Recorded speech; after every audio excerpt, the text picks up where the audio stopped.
DElEd entrance exam 2024 के लिए कुछ वीवीआई क्वेश्चन लेके आए हुए हैं जो आपके एग्जाम्स के लिए इंपॉर्टेंट है। देखिए फॉर्म अप्लाई होना शुरू हो चुका है, जो नहीं अप्लाई किए जाके अप्लाई कर लीजिएगा।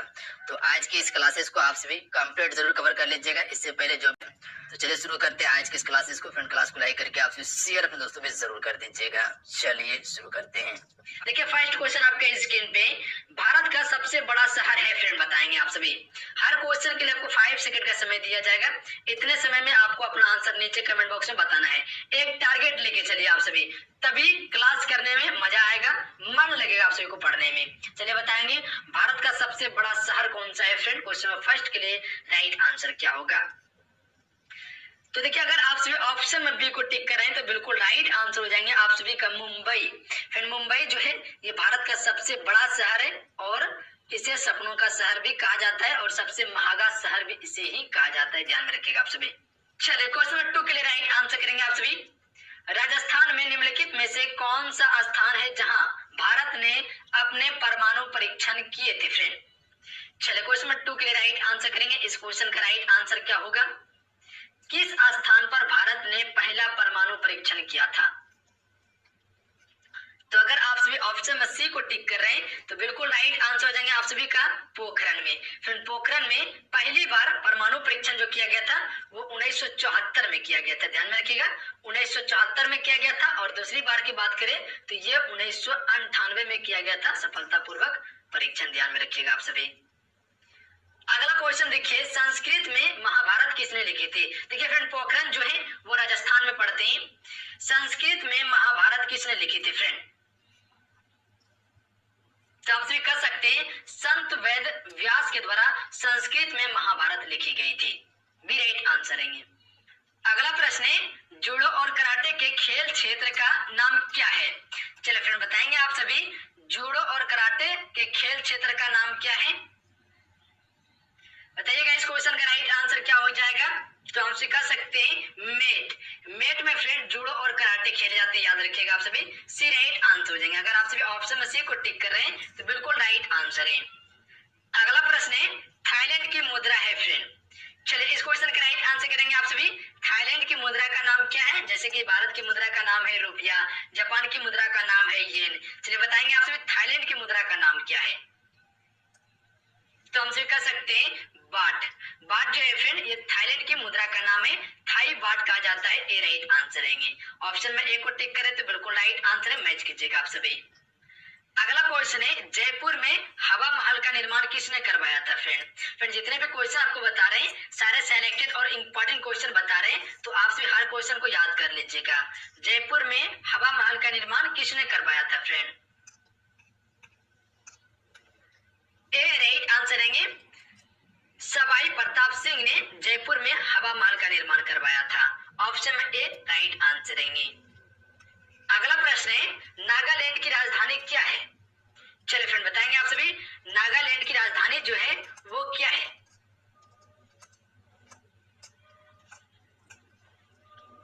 अगर आप सभी ऑप्शन में बी को टिक करें बिल्कुल राइट आंसर हो जाएंगे कोहिमा। कोहिमा जो है फ्रेंड ये नागालैंड की राजधानी है। दिसपुर जो है ये असम की राजधानी है, दिसपुर। गंगटोक जो है ये सिक्किम की राजधानी है। इम्फाल जो है ये मणिपुर की राजधानी है, ध्यान में रखिएगा आप सभी। अगला प्रश्न है, 1965 में भारत पाक युद्ध के दौरान भारत के प्रधानमंत्री कौन थे फ्रेंड। चलिए बताएंगे क्वेश्चन में 8 के लिए राइट आंसर क्या होगा। जब 1965 में भारत और पाकिस्तान के बीच युद्ध हुआ था तो उस समय के प्रधानमंत्री कौन थे। तो जो भी ऑप्शन में सी को टिक करें बिल्कुल राइट आंसर है लाल बहादुर शास्त्री। फिर उस समय के प्रधानमंत्री जो थे वो लाल बहादुर शास्त्री थे। अगला क्वेश्चन है, इनमें से कौन सा भारतीय नागरिक का मौलिक अधिकार नहीं है। अगर आप सभी ऑप्शन में बी को टिक करें तो बिल्कुल राइट आंसर हो जाएंगे संपत्ति का अधिकार। फ्रेंड संपत्ति का अधिकार जो है ये भारतीय नागरिक का मौलिक अधिकार नहीं है, ये एक कानूनी अधिकार है। पहले ये मौलिक अधिकार में था जिसमें कि मेरे पास कुल 7 मौलिक अधिकार हुआ करता था, जो कि अभी 6 मौलिक अधिकार है। हटाया गया, क्या संपत्ति के अधिकार को हटा दिया गया है, ध्यान में रखिएगा आप सभी। ठीक है, मौलिक अधिकार को लिया गया था अमेरिका देश से, यूएसए देश की संविधान से लिया गया था। अगला प्रश्न है, भारत के उपराष्ट्रपति का चुनाव एक निर्वाचन मंडल द्वारा किया जाता है जिसमें कौन शामिल है।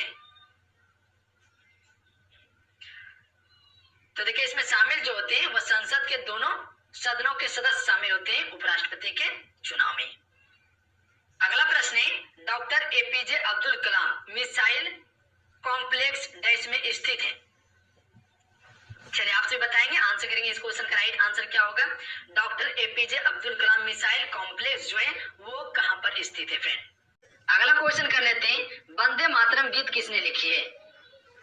तो आप सभी को भली भांति पता होगा वंदे मातरम किसने लिखी है, बंकिम चंद्र चटर्जी ने लिखी है, ध्यान में रखिएगा आप सभी। भारत में राष्ट्रीय रेल संग्रहालय कहाँ स्थित है। तो ये स्थित है नई दिल्ली में, ए राइट आंसर है। अगर आप सभी ऑप्शन में ए को टिक करें तो बिल्कुल राइट आंसर है, नई दिल्ली में भारतीय राष्ट्रीय रेल संग्रहालय स्थित है। अगला प्रश्न कर लेते हैं, गांधी जी ने किस आंदोलन में करो या मरो का नारा दिया था फ्रेंड। देखिए फ्रेंड आज की इस क्लास को शेयर आप सभी जरूर कर दीजिएगा और लाइक जरूर कीजिएगा, आप सभी एक लाइक आपका मोटिवेशन कराता है। तो राइट आंसर ऑप्शन में भी हो जाएंगे, भारत छोड़ो आंदोलन के दौरान दिया गया था करो मरो का नारा, ध्यान में रखिएगा। देखिए ये भारत छोड़ो आंदोलन जो शुरू हुआ था वो 1942 में शुरू हुआ था महात्मा गांधी जी के द्वारा। अगला क्वेश्चन है, निम्नलिखित में से किसे गेटवे टू द पैसिफिक कहा जाता है फ्रेंड।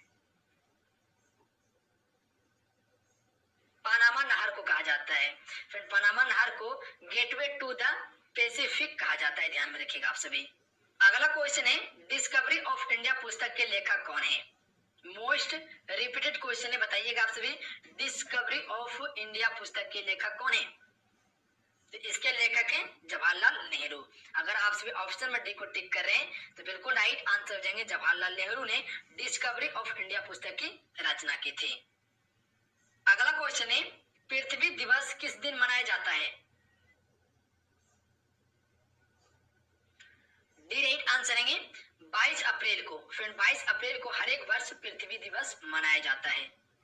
अगला क्वेश्चन है, सुंदर पिचाई किस वैश्विक प्रौद्योगिकी कंपनी के वर्तमान में सीईओ है।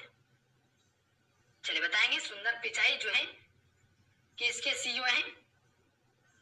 तो याद रखिएगा आप सभी, सुंदर पिचाई जो है वो गूगल के सीईओ है, ध्यान में रखिएगा आप सभी। गूगल के सीईओ कौन है, सुंदर पिचाई है। अगला क्वेश्चन है, झरिया जो कि झारखंड राज्य में स्थित है ये किसके लिए प्रसिद्ध है। तो ये किसके लिए है, कोयले खानों के लिए प्रसिद्ध है झरिया, ध्यान में रखिएगा आप सभी।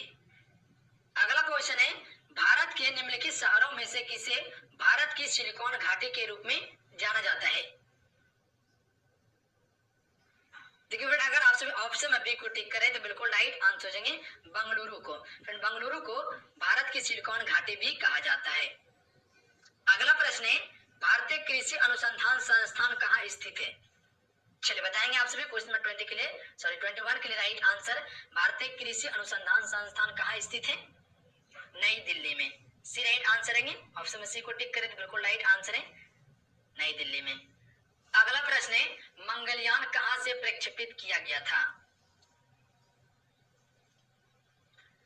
तो देखिए इसे प्रक्षेपित जो किया गया था वो श्री हरिकोटा से प्रक्षेपित किया गया था, बी राइट आंसर है आप सभी का।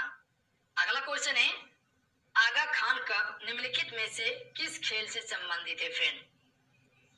चलिए बताएंगे, आगा खान कप जो संबंधित है वो किस खेल से संबंधित है। तो देखिए इसका राइट आंसर ऑप्शन में से हो जाएंगे, हॉकी खेल से संबंधित है, ध्यान में रखिएगा आप सभी, ऑप्शन में से राइट आंसर रहेंगे। अगला क्वेश्चन है, प्रार्थना समाज के संस्थापक कौन थे फ्रेंड। प्रार्थना समाज के संस्थापक कौन थे। देखिए इससे पहले जो भी क्लास हुए सारा क्लास का लिंक नीचे डिस्क्रिप्शन में है, वहां से आप सभी हर क्लास को कवर कर सकते हैं। आप सभी बहुत सारा क्लासेस दे दिया गया है स्पेशली बिहार फायरमैन के लिए। तो इसके संस्थापक थे डॉक्टर आत्माराम, सारा क्लास का लिंक नीचे डिस्क्रिप्शन में है, वहां से आप सभी हर क्लास को कवर कर सकते हैं। आप सभी बहुत सारा क्लासेस दे दिया गया है स्पेशली बिहार फायरमैन के लिए। तो इसके संस्थापक थे डॉक्टर आत्माराम पांडुरंग, ए राइट आंसर है। ऑप्शन में ए को टिक करें, बिल्कुल राइट आंसर है।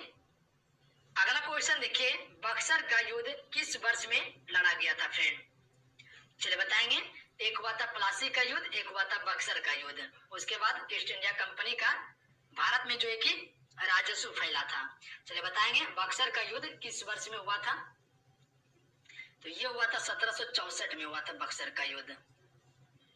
अंग्रेज की तरफ से हेक्टर मुनरो थे, ध्यान में रखिएगा आप सभी। और जबकि जो प्लासी का युद्ध हुआ था वो 1757 में हुआ था और अंग्रेज की तरफ से जो थे वो रॉबर्ट क्लाइव थे, ध्यान में रखिएगा आप सभी। अगला क्वेश्चन है, भारत के मुख्य न्यायाधीश की नियुक्ति कौन करता है? भारत के जो मुख्य न्यायाधीश होते हैं उनकी नियुक्ति कौन करता है फ्रेंड? सी राइट आंसर है भारत के राष्ट्रपति। फ्रेंड भारत के राष्ट्रपति जो है मुख्य न्यायाधीश की नियुक्ति करता है। अगला प्रश्न है, भारतीय संसद के सदनों का प्रस्ताव किसके द्वारा किया जाता है?